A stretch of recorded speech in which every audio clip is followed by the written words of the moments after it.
విగ్రహాల పేరుతో కాంగ్రెస్ సర్కార్ పేదల ఇండ్లు కూల్చుతుందని కేంద్ర మంత్రి కిషన్ రెడ్డి ఆరోపించారు. 40 ఏళ్లుగా నివసిస్తున్న పేదల ఇళ్లను కూల్చడం సరికాదని మండిపడ్డారు.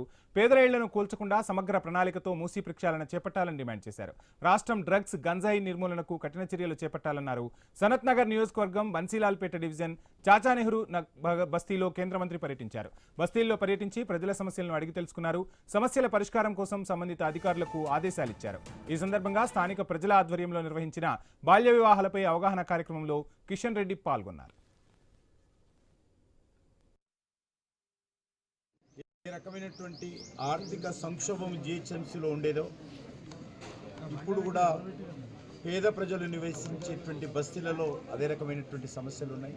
హైదరాబాద్లో ఎక్కడ చూసినా కూడా మనకు ఉండేటువంటి వర్షపు నీటి పైప్ లైన్లే తప్ప వర్షపు నీటి కాలువలు పూర్తిగా ఎంక్రోచ్మెంట్ అయిపోయినాయి. ఉన్న వాటిలో కూడా పూడిక తీయని కారణంగా ప్రతి నీటి చుక్క రోడ్ల మీద పారడంతో చిన్నపాటి వర్షాన్ని కూడా హైదరాబాద్ అతలకుతలం అవుతూ ఉంది. ప్రజలు అనేక రకాల ఇబ్బందులు పడుతూ ఉన్నారు.